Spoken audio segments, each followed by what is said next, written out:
Okay. Yeah, just waiting for my image to appear on the screen. Oh, hang on a sec. I gotta bring this up. Okay, let's see. Are we rolling? Okay, cool. Yeah, we are.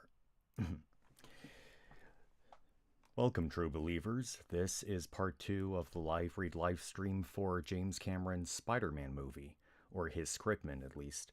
I just found out that there is an actual full script, but from what I understand, it's kind of different from this scriptman that we have here. Maybe I'll read it at some point in the future, but I'd really like to focus on my upcoming channel. I know I've been teasing that channel for quite some time. I've just been putting it off for various reasons. I'd rather not go into detail as to why. But I'm glad that you all decided to attend this live stream right now. It's really cool of you to be here. I mean, like, I'm probably speaking to people who are, like, looking at the recording, when the live stream is over, seeing as how there's no one here right now at the very moment, but I'm willing to bet that more people are gonna come. I've probably been saying that during every live stream, and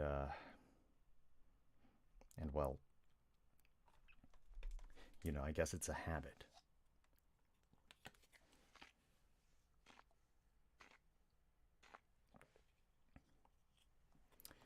Huh.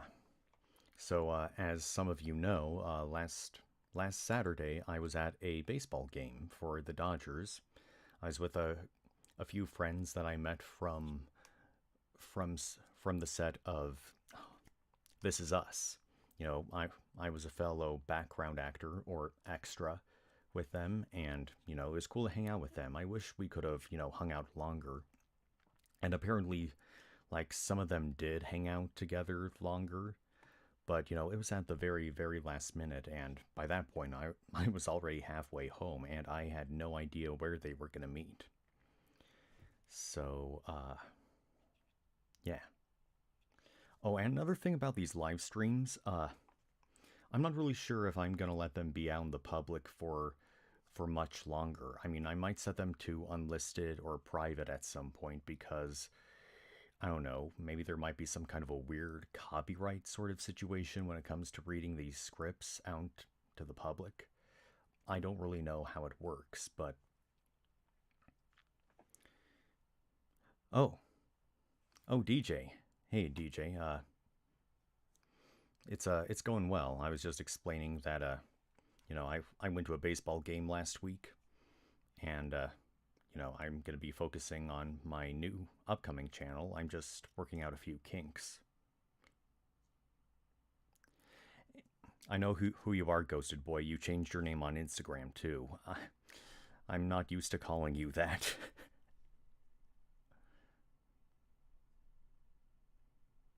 The artist formerly known as Zam Kirby.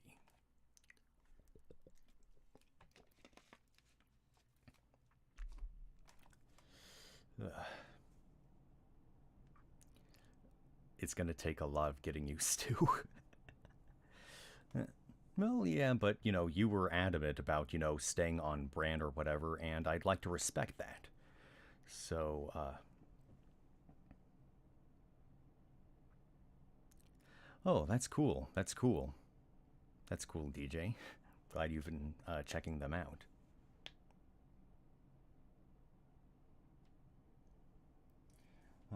Oh, a couple of other things. I've been reorganizing my gaming setup as well. I've been connecting all of, if not most of my old consoles. No, it's actually all the consoles via HDMI now.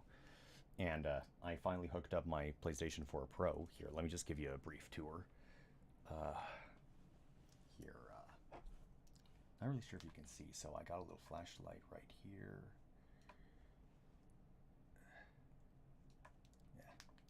Hold that thought. There's got to be a better way to do this. Okay, this is going to be very, very cumbersome, but just bear with me. Oh, duh. Hold on, I just came up with a better solution. I did not mean to do that.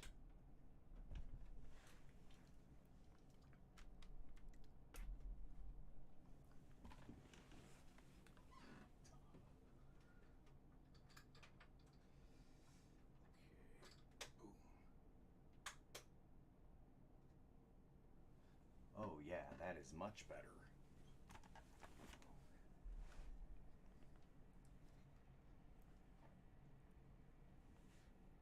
Here, kind of hard for me to tell what it looks like. Well, I mean, it's better. I think I blame it on the camera stuff.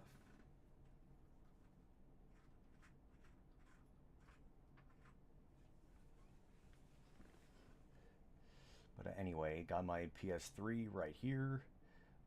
That's a PS3 controller with a PS4 controller right there, and this is my my Spider-Man PS4 Pro, and hang on, right there is my Xbox. Right there is my Xbox One X with controllers right there, the top two at least. In fact, oh my god, I'm so dumb. I forgot to mention that I now have a new mic arm as well. Hang on, this could be a little difficult.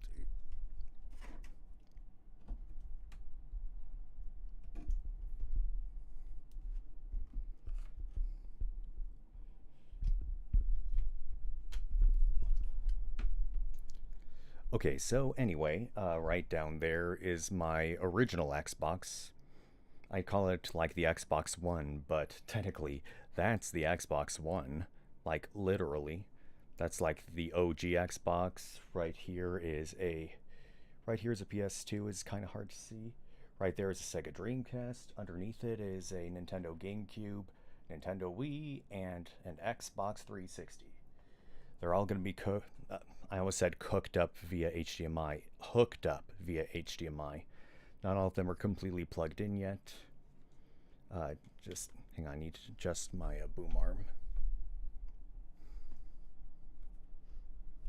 Yeah, that's the one negative about this mic arm. It's that constantly has to be adjusted. I mean, I don't know, maybe I should just stick to the one I had before, because, you know, you could adjust that on the fly. Sorry, I just needed to set the camera down so that I could properly use both my arms to situate this mic arm better.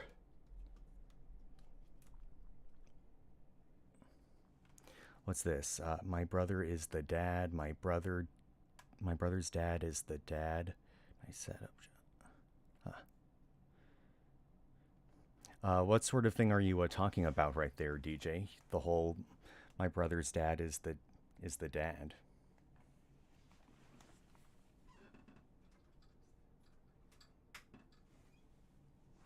Is that from something? And thanks for your compliment on the setup. So, anywho, let's see. Am I forgetting anything? I always feel like I am. I took an unexpected turn. I have a new brother coming. It's dad and my brother's dad. Oh, that's cool. Yeah, that's really cool.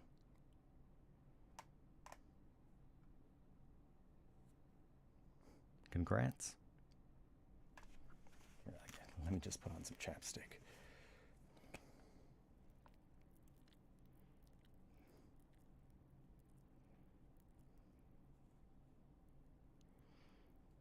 Okay. Nice of you to be here, DJ. I'll talk to you later. Yeah, no problem, no problem. See you around later. But anyway,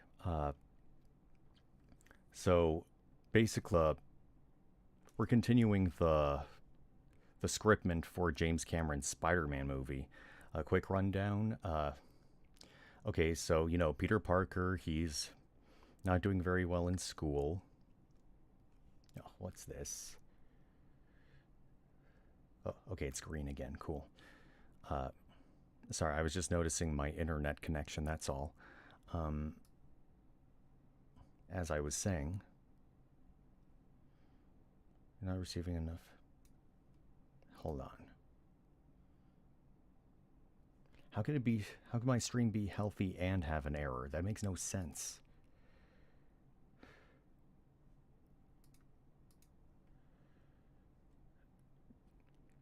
Just bear with me.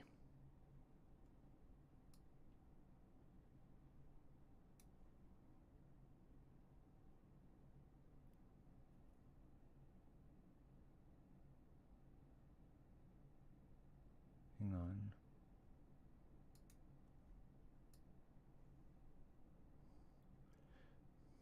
Okay, there we go. No, no. Stop that.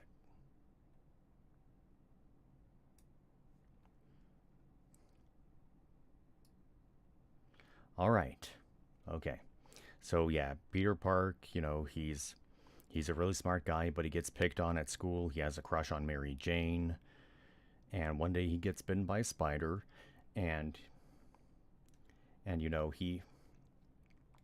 he does tricks on TV, and he gets a lot of money that way. But eventually, like someone was stealing money, he could have stopped them, but he didn't. And that same robber killed Uncle Ben. We're familiar with that story. And let's see, this guy with electric powers, there's this guy with electric powers who can, like shock people with electricity, and he has a henchman who can turn into sand, and the electricity guy wants to hire Peter, to like work alongside them, and he says no, and yeah, things aren't going well. And now the public is having a lot less trust in Spider-Man because he was framed for doing all these really bad things. And meanwhile, during this entire journey, Peter has been stalking Mary Jane, or excuse me, admiring from a distance Mary Jane, and they're becoming closer and closer, and yeah, the last thing we read was when Spider-Man took a bunch of money from some crooks, and he rained all the dollar bills on this neighborhood right here. And he says, "What was I gonna do? Track down all the crackheads and give it back?" Anyway, I figure there's more than one way to be a saint in this world. But I've got to tell you, even fighting Sandman was easier than turning that bag upside down. Meanwhile, Strand is analyzing the Spider-Man sightings and incidents. He, of course, knows which ones are real and which are fake to discredit Spidey. He has his analysis people plot everything on a map of the greater New York area, and they see quickly that Spider-Man's activities seem to center on Queens. Strand tells his minions to concentrate their search there. Cut to Mary Jane doing a TV interview. She is introduced as a local high school girl who actually met and talked to the Spider-Man. She has come forward, she says, because she is outraged by the beating he is taking in the media. Spider-Man saved her, she says, and he is a kind, gentle man. He is a hero, and we should be thankful he is here. Remember, kids, Mary Jane has no life outside of Spider-Man. Her only existence is there to support Spider-Man's story. I like to make fun of writing sometimes, what can I say? But anyway, Mary Jane goes alone to her private spot. She is sitting, thinking, when she hears something behind her. She turns as Spider-Man drops down to her and gasps, startled by his sudden appearance. She feels a rush of excitement as he offers his hand to help her up. "Do you still trust me?" Her answer is a kiss, sweet and soulful, their tips separated by the sheer fabric of the mask. She can feel his breath on her face. "Where are we going?" It's a surprise. Cut to the Brooklyn Bridge, a stunning aerial shot. A tiny shape swinging in an arc, racing past the support cables, sweeps toward us. It is Spidey with MJ in his arms. He shoots another web strand, swings to one of the stone towers, and races up the side. She is light as a feather in his arms. She screams like a kid riding Colossus in fear and exhilaration. They pass us. Her screams continue, fading as he carries her up to the dizzying heights above us. On top of the bridge tower, hold a beat, we hear screams approaching. Spider-Man appears and sets her on terra firma. She clings to him, looking down and around in wonder. He has put the world at her feet. She can't believe this is happening to her. In a dizzying down angle, we see the suspension cables all meet radially at the top of the tower, like the threads of some vast spider web. Peter and MJ seem to sit at the very center of the web, surrounded by lights of the city. It is a warm spring night, and the moment is pure magic. Okay, for all the dissing that I give this scriptment, I gotta say, I really like this part right here. The way that, James Cameron describes it like it's a spider web and like all these cables or whatever. I mean, saying that it's supposed to remind us of a spider web might be kind of a telling sort of thing, but at the same time, it builds a better image. Like, I really like this particular paragraph, like this description right here. She stands with her back against a girder, needing to feel something solid. Spider-Man stands before her, a perfectly formed male silhouette with a soothing, low voice. Courtship among the spiders is highly ritualized. It varies from species to species. The male spider may circle the female or wave his front legs to signal that he is not prey. Spider-Man moves in a hypnotic arc around her. He raises his hand in a dance-like movement, lowers them. The female usually signals her willingness by an uncharacteristic passivity. MJ takes a breath. Her lip trembles. Her knees are weak. Her eyes, though, are steady, gazing at the silhouette before her. She doesn't move or speak. He moves closer. In certain crab spiders, such as Xysticus, the male will attach strands of silk to the female, tying her limbs. Spider-Man moves his hand gracefully across her, and she sees the sheerest silk webbing glinting in the moonlight. First one wrist, then the other, hypnotic movement in the moonlight. Her arms are bound to the wall. Her breathing gets more rapid. I don't think I like where this is going anymore. Since the female can break free at any time, the bonds have only symbolic significance. Okay. Not gonna lie, that kind of scared me. Merge. The male must be very bold to take such liberties with the predatory female. Oh wait. Yes, he is very bold, but he must also trust her. Close your eyes. He removes his mask and kisses her. Their mouths very slowly and sensuously devour each other. Peter and MJ are locked together. He is mesmerizing, gentle, powerful. He pushes up her skirt. They make love, high above the world. She doesn't look.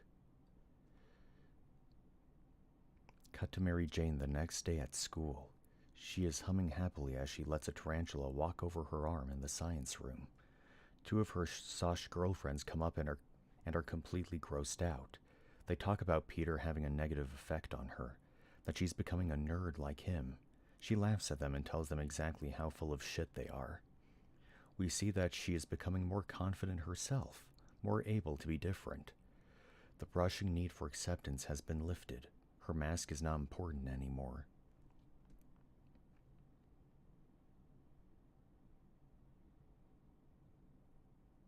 Cut to Strand in his luxurious living room. Boyd is showing him a videotape he shot the night before. It is a shaky, long lens shot, quite amateurish. We see Spider-Man drop down to MJ, startling her, then he and MJ kissing. Finally, he hoists her in his arms and swings off into the darkness. Boyd says he followed the girl for 2 days, but it paid off. Looks like she's the Spider Geek's main squeeze. Hang on. Yeah. Carlton Strand just nods, thinking. The Sandman comes to MJ that night and puts her to sleep. When the chloroform wears off, she wakes up at Strand's place, a prisoner. When MJ turns up missing, Peter goes to her house. He finds traces of sand in her room and figures out what has happened. At that moment, Jameson is airing a tape which was submitted anonymously to the station. It is Boyd's tape, but the kiss has been edited out so that what you see is Spider-Man dropping down, surprising MJ, and then whisking her off into the darkness. The announcer says police have no other leads in the case of the missing girl. This tape is compelling evidence that Spider-Man may have kidnapped her. Meanwhile, Peter swings into action as Spider-Man. Various action shots of him swinging from skyscraper to skyscraper, eating up the miles across town. Excuse me. He arrives at the mansion in Midtown. He searches the mansion, can't find them, but he finds Cordelia dead. Strand was in a hurry, didn't have time to jumpstart her after his farewell kiss.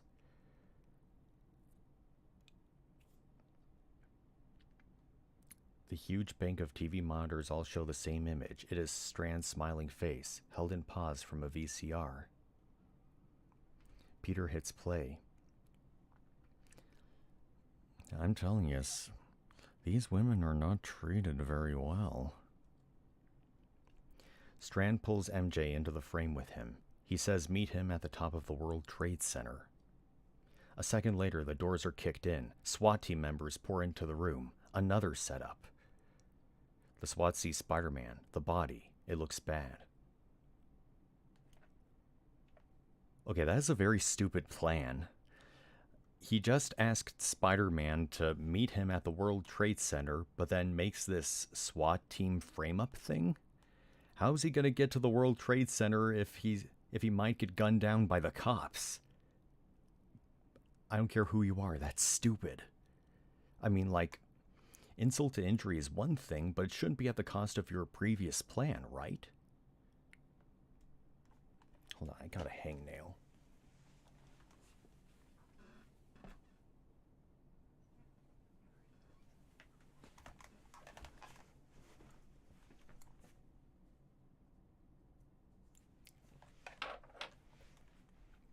Anyway.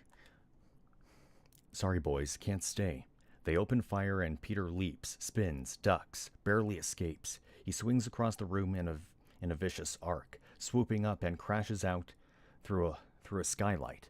In midair, surrounded by broken glass, he fires a web and catches a flagpole, swinging across the street as a police helicopter swoops toward him, cutting his web, and he falls 10 stories, shooting Strands, missing. Like, if this cop thing were introduced while he was in the middle of swinging, I think that would have had a much bigger impact because, you know, the blade chopped off his web. So that leaves much more of an impact than, you know, the cops entering the place. Like, maybe if the cops, like, found the body and they saw that Spider-Man came from the building or whatever, you know, that would be different. But anyway, he falls 10 stories, shooting Strands, missing, shooting one, which catches, and he does a bungee bounce at 100 miles an hour, straight back up. He spins around a horizontal flagpole sticking out to the side of the building and launches himself across the street. Now he's in the groove, swinging across like a Spider-Man should. On the news, the manhunt for Spider-Man is the top priority. His escape from the police, the kidnapping of Mary Jane Watson, and now the murder of Cordelia. It's all stacking up against him. Live feeds from news helicopters show cops in the streets, police helicopters circling. One of the copters even got a fleeting shot of Spider-Man on the move in the canyon between 2 rows of buildings, but they lost him. Peter reaches the World Trade Center towers. He starts to climb, racing up the sheer metal face of 2 WTC like he's never climbed before. He crashes through the glass into the observation deck, closed. There he confronts Strand, who is holding MJ. Peter tells him to let her go, and Strand shrugs. I don't care about her now that you're here. She was just a lure. He lets go of her. Or he let is go of her? He let is go of her. It's hard to get a meeting with you, young man. MJ goes to Spider-Man. She seems to be okay. Strand comes over to them. He gestures to the world laid out at Peter's feet, like it's something he made just for him. The city glitters like a bajillion jewels, as far as the eye can see. Relax, kid. I just I just want to talk. About what? About you. About your career. Think of me as a kind of guidance counselor. So, let's take your chosen field, hero. See? Bad choice. I'm recommending So let's take your chosen field, hero. See? Bad choice. I'm recommending against it. It's not up to you. Strand goes to the window and looks down. He puts his hands on his hips, surveying the world below like some wise lord. Think about it. You can't save the world. Why? Because you can't save people from themselves, from their own brutal and venal natures. You're either a predator of prey. You're either a predator of prey in this world. You're either a predator or... it's a typo right there. You're either a predator or prey in this world, a killer or a victim. People are by nature violent, stupid, confused, greedy. Why waste your gift on the ungrateful masses who would love to see your mask ripped off and see you dragged through the slime? The only thing they love more than a hero is to see that hero fail, fall, screw up. To see him exposed in a scandal, arrested with his pants down, caught with his hands in the till. You know why? It lets them feel better about their own miserable lives. He turns dramatically to face Spider-Man. He moves closer, his voice hypnotic. It's a myth that people need heroes. People hate heroes. Heroes make them feel bad. By creating examples they can never live up to,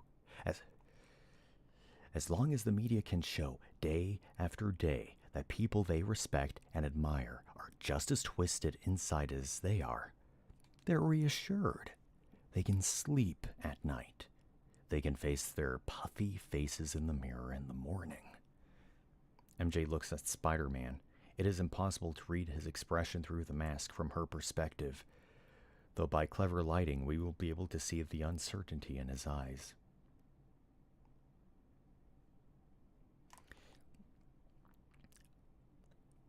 Okay, I personally don't think you should put your, little design choices into your scriptment like this. It should say something like, we can still see the subtle uncertainty on his face through the mask. Something like that. Misery loves company, and everybody's miserable. You run around in your long underwear, coming off to them like some holier-than-thou saint, Mr. My Socks Don't Smell. You're heading for the big fall. They hate you.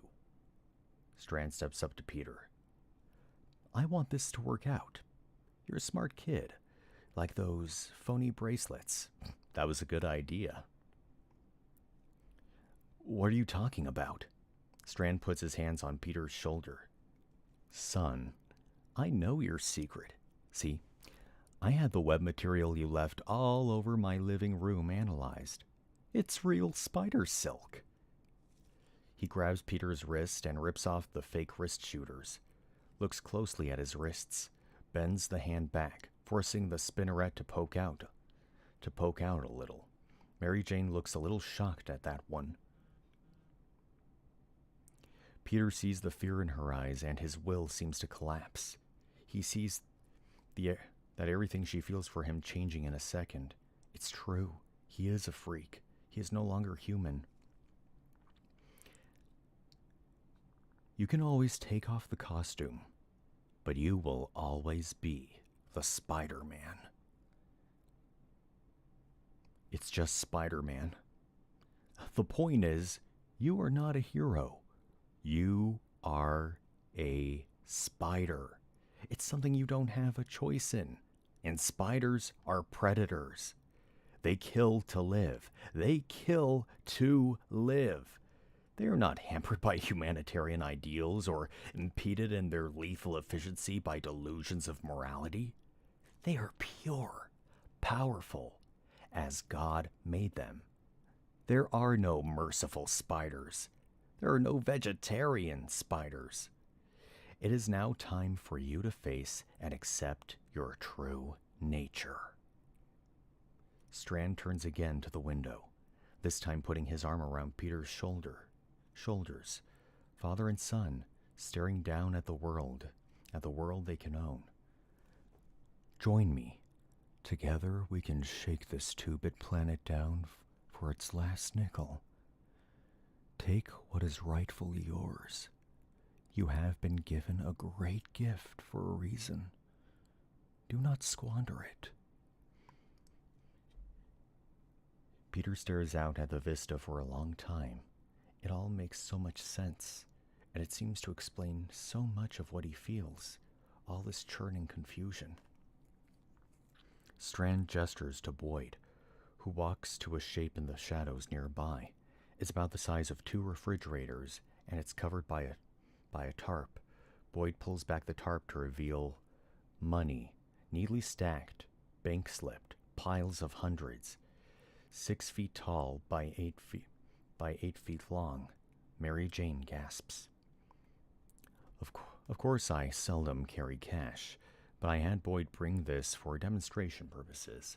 Much more dramatic than a bank statement, wouldn't you say? How much is it? It's about... what is it, Boyd? 250. 1,000? Million, dear girl. Million. It's all I had lying around on such short notice. Of course, it's chump change compared to what you and I could do together. It's out there.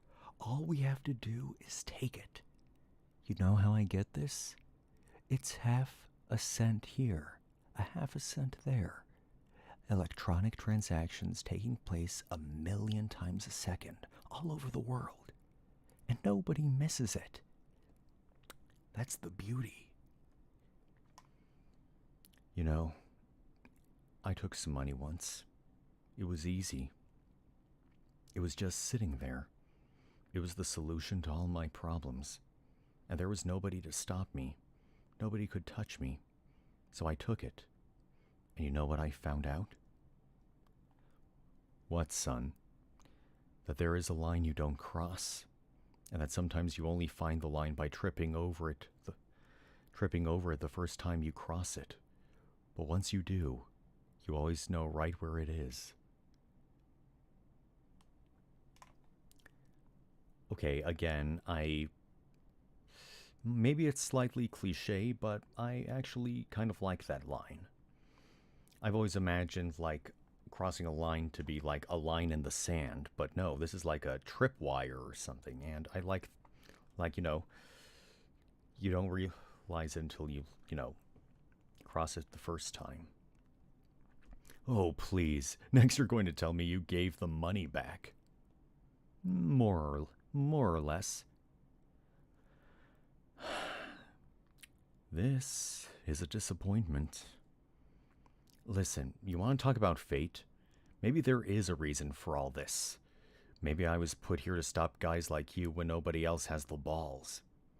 Pretty tough talk for a guy in a dance skin. Strand moves without warning, grabbing Mary Jane before Peter can pull her away. She feels the current running through her. Peter lunges forward and Strand turns up the juice. Mary Jane cries out. Peter stops. He can only watch helplessly as Strand toys with her life. Strand grabs her head and kisses her. The voltage makes her hair shoot straight out. She starts doing the Watusi? What the heck is the Watusi? I'm going to look it up on my phone. I don't want to... I'm afraid I might get a weird image on the screen if I try to look for it. Hang on. Okay.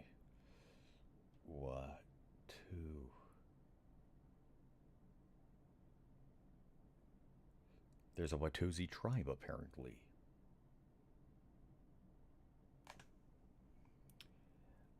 That was not what I was expecting. Okay, I just looked up what a Watusi is. And I don't think it's what James Cameron is talking about, but apparently it's this thing. It's like a cow with ridiculously big horns. Yeah, ancient dance move. Like, hang on. What? Hang on, I'm gonna.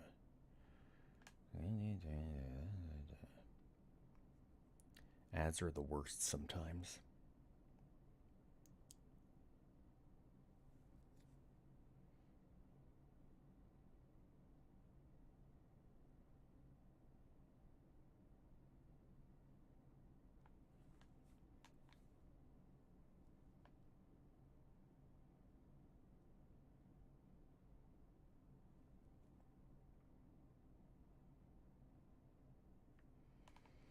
I guess this is an example of the Watusi right here.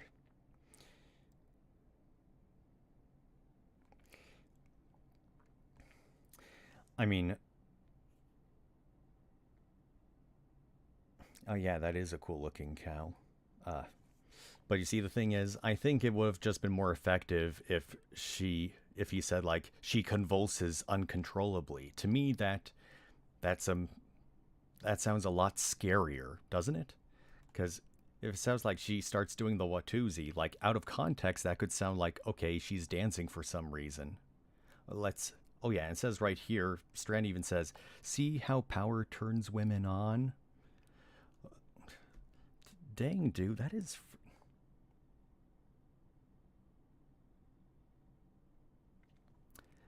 There is no way in hell a scriptment like this would pass today's tests, of whether it's appropriate or not. Like, not even. Yeah, the Watusi. Yeah, like convulsing uncontrollably. Like, that's a scary image because it makes it look like they have a seizure. Like, see how power turns women on? Like, props on the wordplay, but again, it's like the women in this story only have two existences. Two. They're there to no, make it three actually. They're there to look sexy. They're there to react, and they are there to get abused.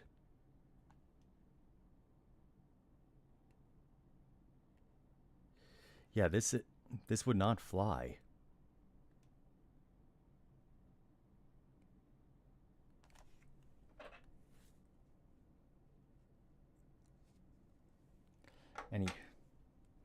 Let's see.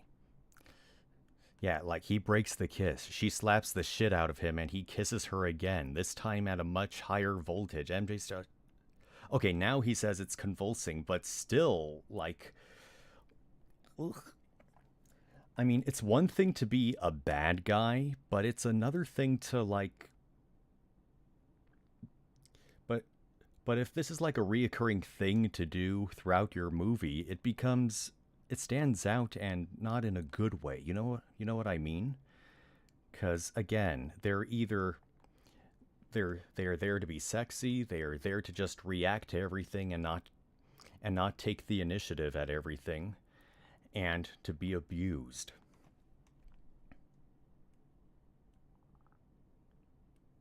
I mean, I would have preferred if like she slapped him and was able to like get away from him a little bit, and he tries to grab her again only to like meet Spider-Man's fist or something. Anyway, well, anyway.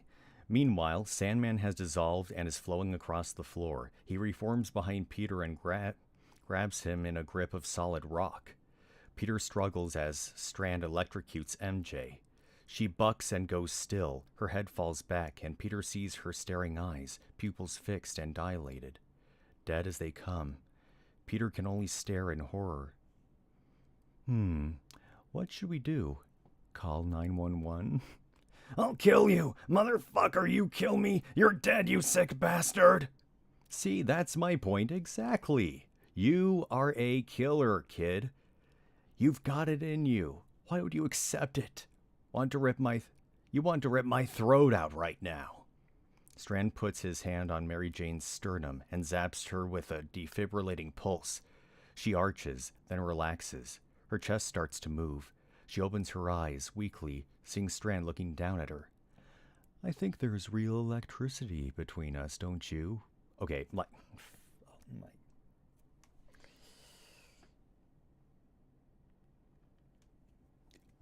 Oh, no.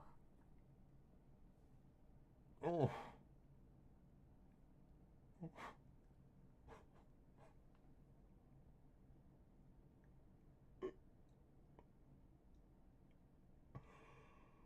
Oh, no.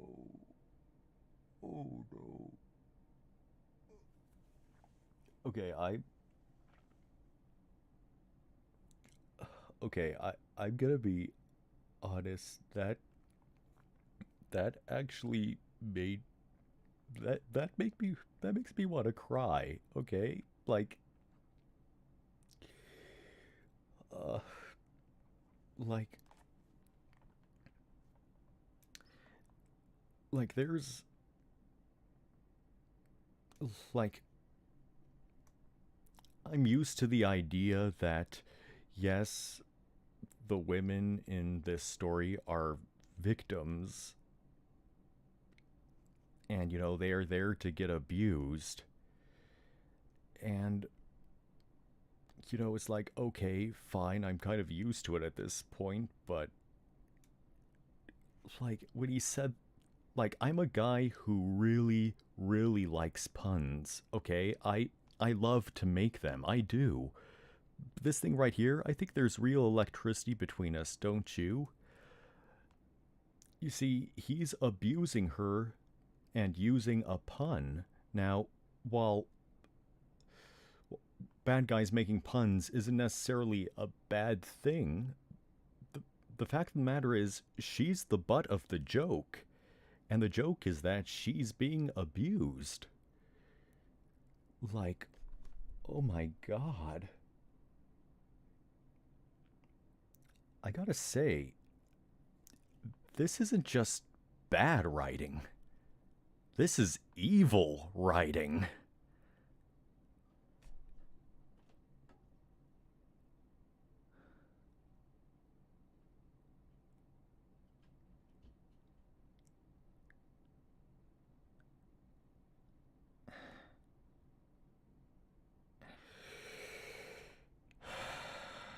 Just gotta catch my breath a little bit.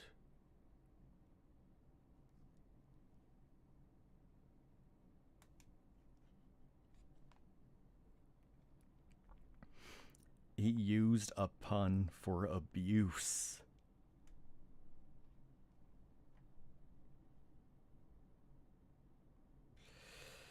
Anywho, Peter goes berserk. He fires webs at MJ, jerking her out of Strand's arms before he can react. Then, mustering all his force, he explodes the Sandman into loose chunks, which rain down around the room. He dives out of the way of Strand's first bolt of lightning, which sets a wall on fire. Peter tackles MJ and scoops her up. Diving right through the glass, a quarter mile up, her scream vanishes on the wind.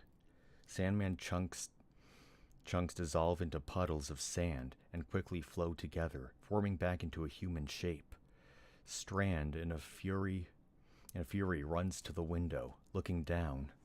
No sign of Spider-Man. He looks up. Looking up, he catches a glimpse of a figure leaping from one tower to the next, carrying MJ to safety. He fires a lightning bolt, which sears the night. It explodes glass out of the north tower. On the roof of the tower, Spider-Man gets MJ to the stairwell door. He rips it off its hinges and tells her to run. He starts down, then turns back to him. I love you. Cool. He turns to see, across the gap, on the outdoor deck of the South Tower, Sandman and Strand come out the door. Strand fires lightning bolts across the other roof, blasting debris into the air. Peter knows enough not to leap onto the microwave tower, a natural lightning rod. Strand summons a furious force field of electromagnetic energy. Like a sorcerer calling up a demon, the fiercely glowing plasma leaps across the base of the microwave mast on the north tower. It starts to glow cherry red. Concentrating, he uses the electromagnetic force to bend the microwave tower toward him. It topples, falling across the gap, bridging the two towers. Sandman leaps onto the bridge and runs across to Spider-Man. The final battle is joined. And it's a real barn burner, vicious and elemental. I won't bore you with the details right now, but it's big. That is fair. Some of the highlight. A major slugfest with Sandman, during which they pound each other mercilessly and reduce every object in sight to junk. Peter is pummeled, his costume ripped half off. Sandman gets spread around and reforms. All the while, Strand is ripping open the power panel next to the huge roof fans, pulling out the 440-volt main cables and feeding off the power, screaming to high heaven as the energy blasts through him, and a brownout darkens the whole lower half of Manhattan, and Strand conjures a writhing, living field of blinding blue-white force around him. It lifts objects into the air and melts the steel railing near him. The power of his mind to control the electromagnetic forces has grown exponentially. Sandman pounds Spidey into semi-consciousness, hurls him off the roof, but he catches a web and pulls himself back up, like one of those spiders you can't get to stay down the drain. Wait, I missed something. Where's Mary Jane in all this?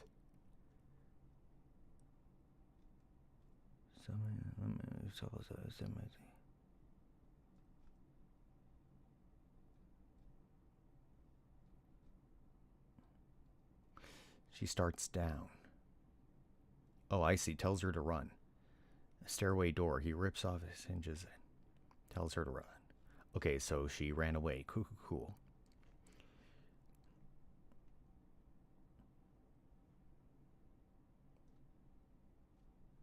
Let's see. His costume ripped half off. Sandman gets spread around and reforms. Oh wait, I read all that already. The power of his mind to control the electromagnetic forces has grown exponentially. Sandman pounds Spidey into semi-consciousness, hurls him off the roof, but he catches a web and pulls himself back up, like one of those spiders you can't get to stay down the drain. Spidey sees Strand readying a mega blast. He leaps as the bolt rips along the edge of the roof, blasting glass into space and fusing the steel in a glowing track a yard wide. Spidey sees that Strand is about to fire again. He fires a web at Sandman, lassoing him. Just as Strand unleashes a bolt, Spidey drops over the edge, pulling the web taut, jerking Sandman, screaming, right into the path of the lightning beam.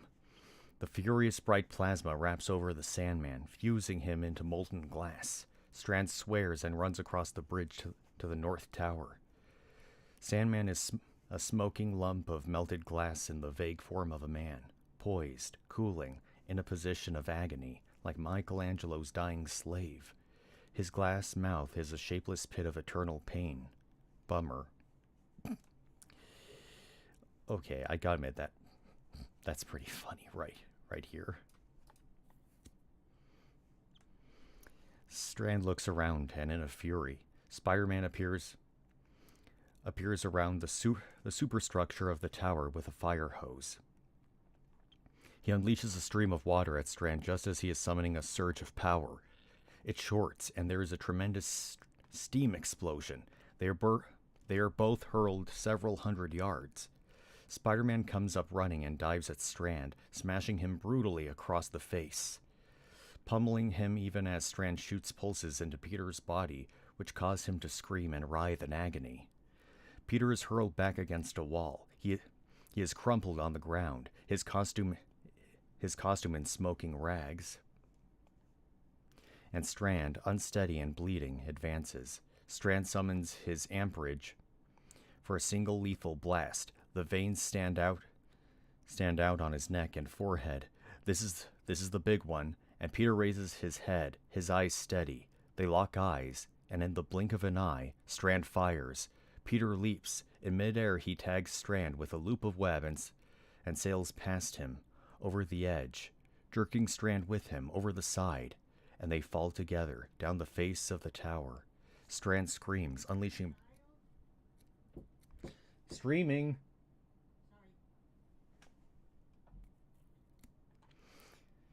And they fall together down the face of the tower. Strand screams, unleashing bolts of power in all directions. From a distance, it looks like some kind of fantastic Jacob's ladder as the arcs light up the gap between the two towers. Strand's death fall is one of the most beautiful displays ever seen, like a symmetrical release of energy which created him out of art and the elements. Falling,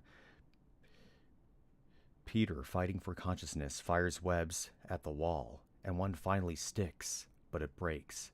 They're going too fast. He fires one at the far tower, 50 feet away. It grabs, and he swings toward the tower, slamming against it as the line pulls taut, holding, jerking him to a stop from 100 miles an hour to 0 in 1 second. And Strand rockets past him, still falling. Peter holds the web with all his might, stopping Strand so suddenly that he slams into the steel columns along the side of the building with a sickening smack.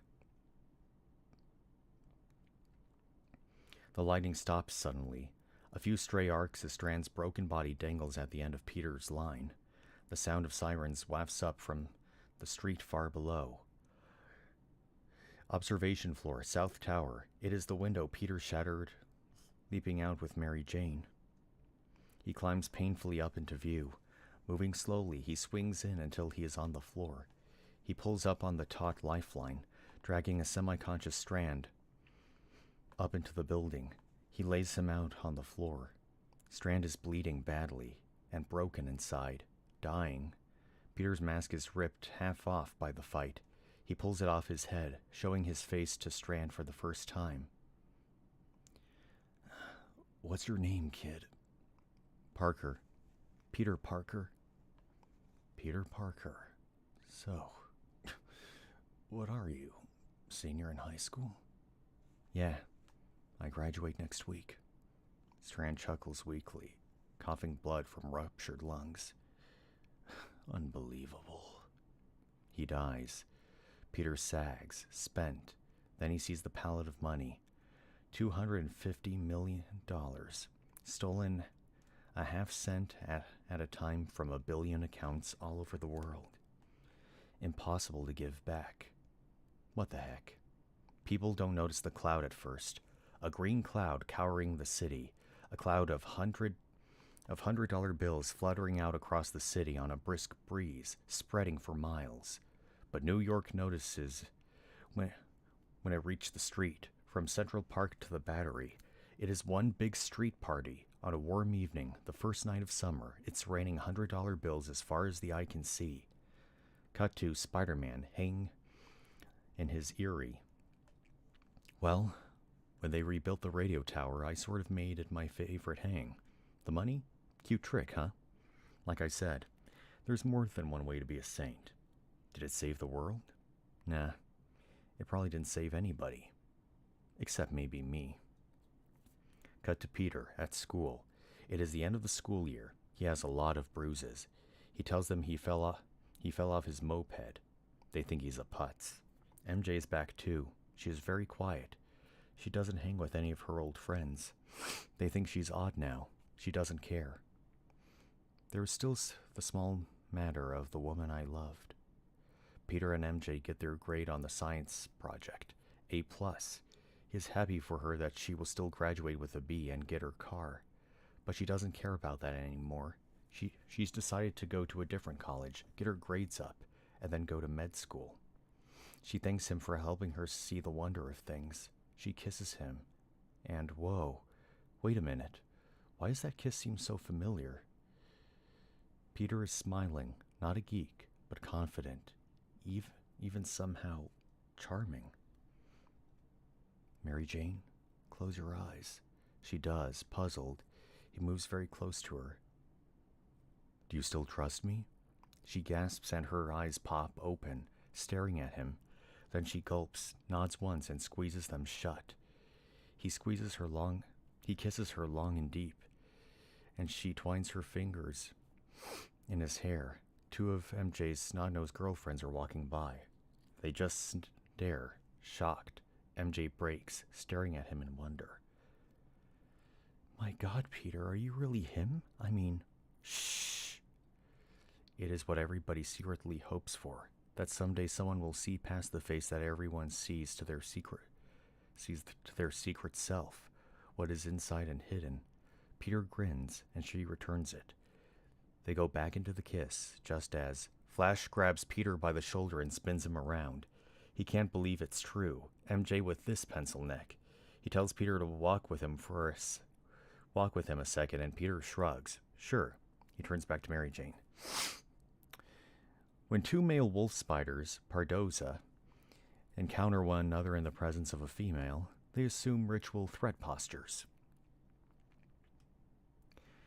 MJ smirks, her eyes merry. Poor Flash. Flash drags Peter by his arm around a corner. He whirls on Peter without warning, with a lightning roundhouse. But of course Peter ducks, and Flash hits a brick wall. Careful, Flash, you could sprain something.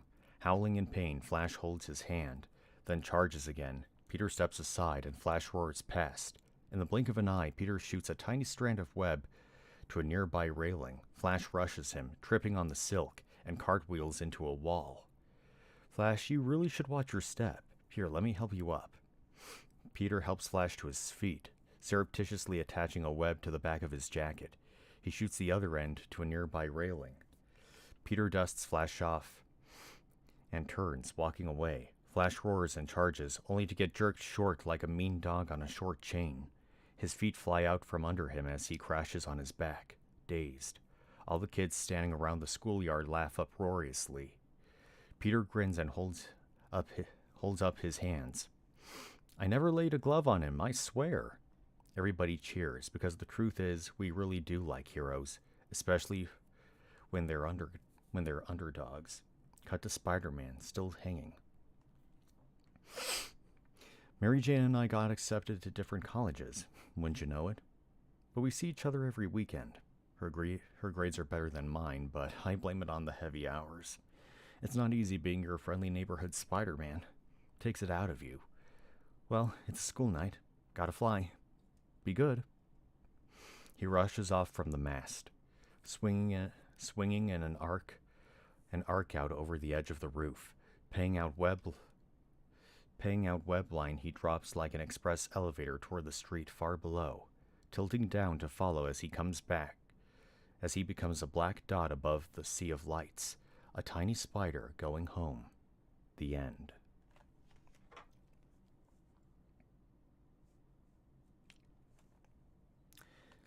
Well, that was a clusterfuck.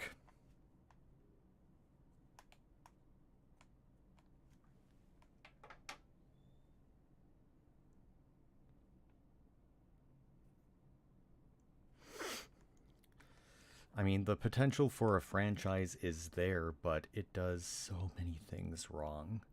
It made me freaking cry, and not for good reasons.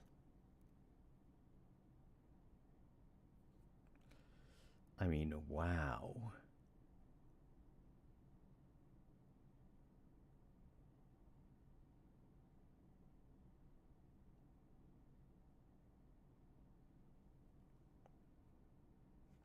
Just wow.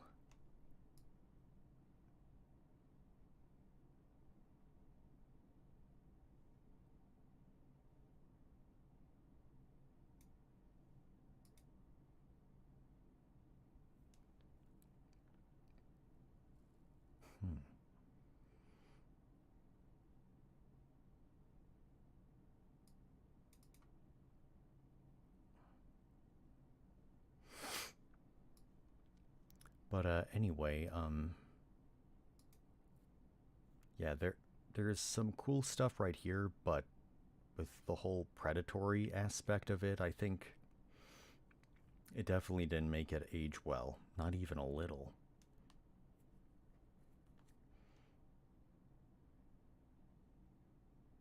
And I can understand the kind of messages that's trying to get across, but still, it made me uncomfortable. But anyway, I hope you enjoyed this live stream, or at least like me, you know, or seeing what my reactions are like. But yeah, thank you for attending this. I'll see you guys later, okay? Bye.